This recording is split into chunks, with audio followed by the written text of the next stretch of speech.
How to meal prep more efficiently and save time. So when I started working in my current job in April, had to work like 60, 70 hours per week, but I still wanted to go to the gym. I still wanted to weight lift 5 times per week.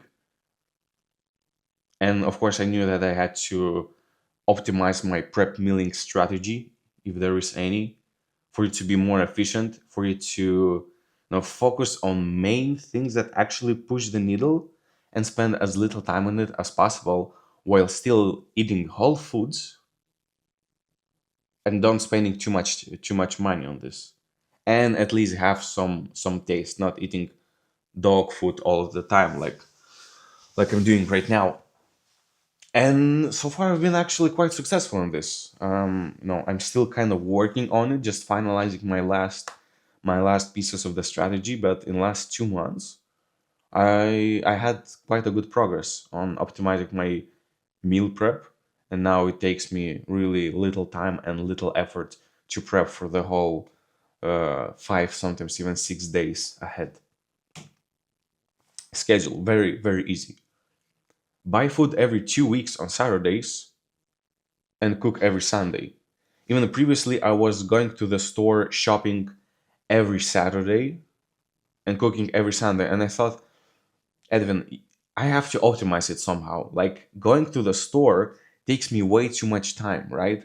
Even though I have to drive to the store from my place for like 8 minutes, at 8 minutes back, which is only 16 minutes on traveling, it actually takes you much more time because even I get distracted in the store. Like I have my shopping list, what I need to buy. I will still get distracted because I'm experimenting with my meal plan. I'm experimenting with different foods and think, okay, let's try this, let's try this, let's try that. And it's actually a very big store, so I sometimes get lost and I forget where all of my needed stuff is. And I'm trying all these different stuff and I'm watching what is the cheapest per kilogram, what has the lowest amount of calories, how to like compare price and calorie content. And it is kind of distracting, right? And then taking everything from the car to your apartment, then taking everything to the freezer, it kind of takes time. So I thought, okay, let me try to lower the amount of food I'm buying and stick only to essentials. But instead, I will have to shop every second Saturday, not every Saturday. And I've been successful at that for last month. I'm very proud I did this. If you live alone, or if you have like a really big fridge, you can even buy things every third Saturday. Because right now I'm buying every second Saturday just because I wouldn't have enough space in the freezer. Even though I live with a roommate who takes very little space in the fridge. In fact, I've never seen him eat. I lived here for 2 months. I've never seen my roommate eat, not a single time.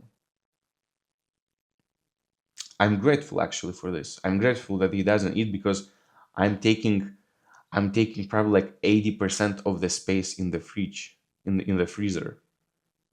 I'm taking like 80% of the space because he has no food.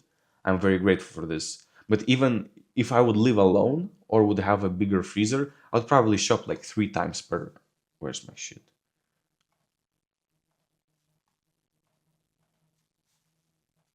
Cool. I would shop like every 3 weeks if possible. Of course, you would buy like fresh meat, right? Just packaged fresh meat. It wouldn't last 3 weeks. It wouldn't last a week probably. So you have to freeze everything. That's why I wanna buy a house with like a big fridge so I can buy food like every month, right? Just once in a month. Focus order.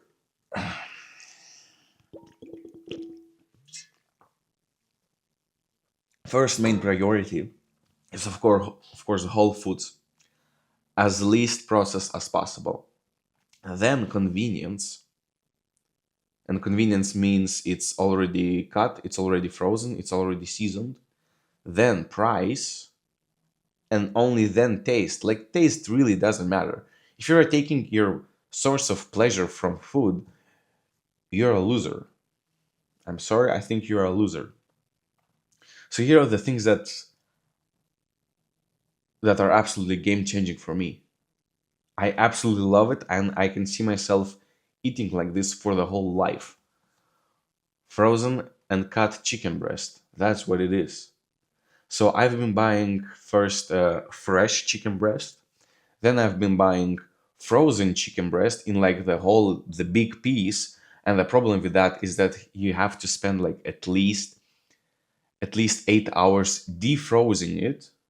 You have to defroze it for the 8 hours, and sometimes you just forget to do this. And then you have to wash it, then you have to cut it into slices. And this thing, it costs the same amount as a fresh chicken breast. I mean, it's no brainer. I will never buy fresh chicken breast ever again when you have this thing. Chicken breast strips.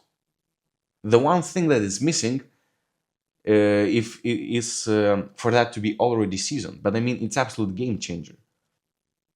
It's actually the only meat I eat, if you know what I mean.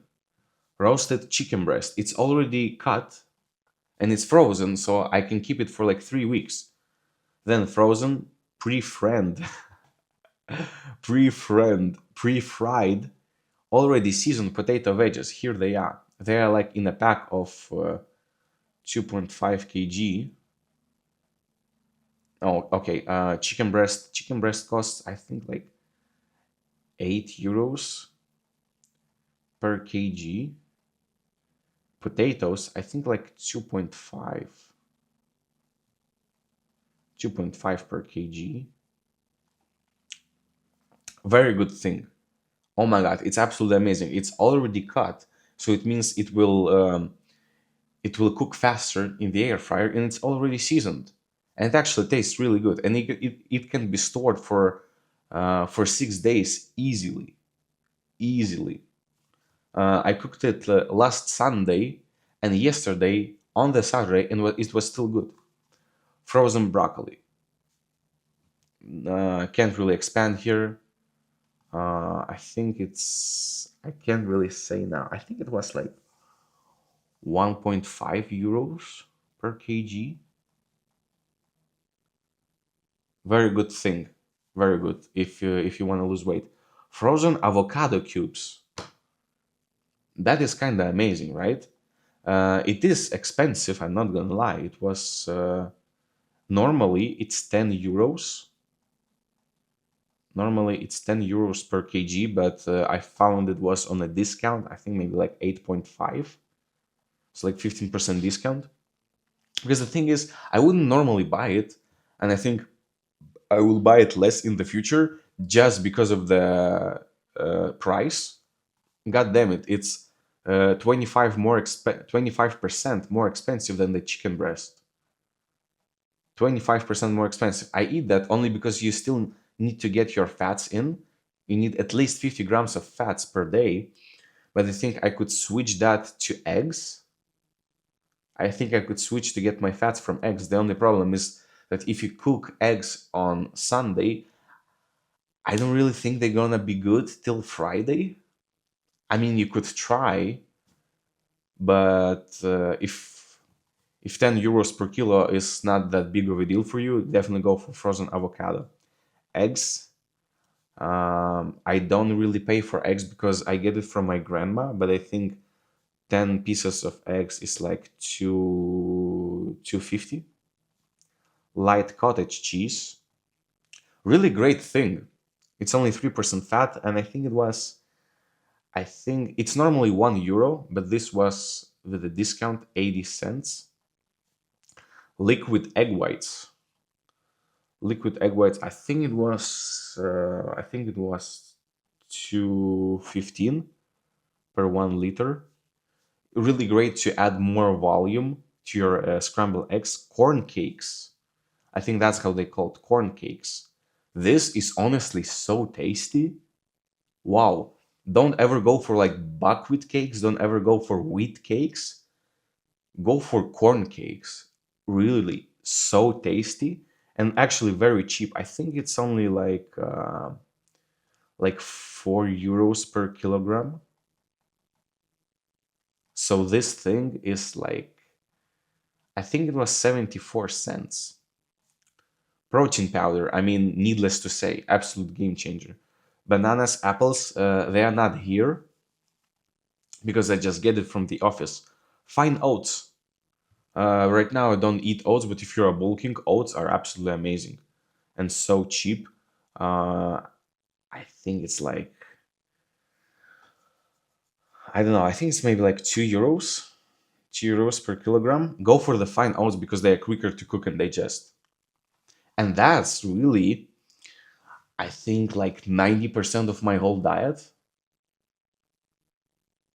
That's 90% of my whole. Of course, that's not enough food for the week. It just as you see, the table is very fucking small. I mean, it's for like 5'8" manlets. Really small table because it just wouldn't all fit in the picture, but you get the idea. In terms of variety, that's like 90% of my diet. It has to be bigger.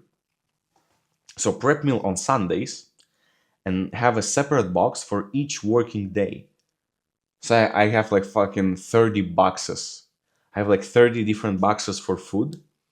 So whenever I cook on Sunday, I input the same amount of different food into each of my boxes. So I'll put like 300 grams of potatoes, 250 of chicken breast, 150 of avocados, and like 120 of broccoli. And then whatever is left from what I've cooked, I'll just put in a separate big box so I can eat this on Saturday and on Sunday. And it actually does last for 7 days. I was surprised. So just aim for the food that can last for longer. That's my advice. Additional advices: season food only in the office. Like, it's a small thing, right? But first of all, you don't have to spend much money on seasoning. You don't have to spend time on seasoned food at home, even though it saves you like very little time, but it's still beneficial. I still have a seasoning mix at home that I bought, but I'm using it only on weekends when I eat food at home. Keep your favorite sauces in the office, because I have sauces at home, but whenever I put sauces at home for my meal prep to the office, when I eat the same food in the office, I don't really feel the sauces. I really don't feel. I don't know why, but whenever I put sauces at home and I eat that thing a couple days later in the office, I don't feel it. That's weird. So I just put sauces in the office. I make sure no one uses them, otherwise I will just kill them. I have quite an authority in the office in terms of food. Keep food scale in the office because you never know what might happen, right? You never know what might happen. Maybe you'll wanna have a whole grain toast in the office, and you don't know how much one slice of bread weighs. I have food scale. I'm the only person who has food scale in the office. I'm also the most jacked in the office. I'm also the most handsome in the office. I'm also the most humble in the office. So have a food scale. It saved me many, many times. You can't really eyeball when you're on a caloric deficit. And keep healthy high volume snacks in the office. The best one I could tell you is actually a popcorn. Pop. Okay, that doesn't look like popcorn. Popcorn is absolute game saver. Like, you can have a huge bowl of popcorn for only like 360 calories. I think that's a great choice. I think that's a great win. Of course, I haven't done it yet, but I will do this tomorrow because I've just got popcorn.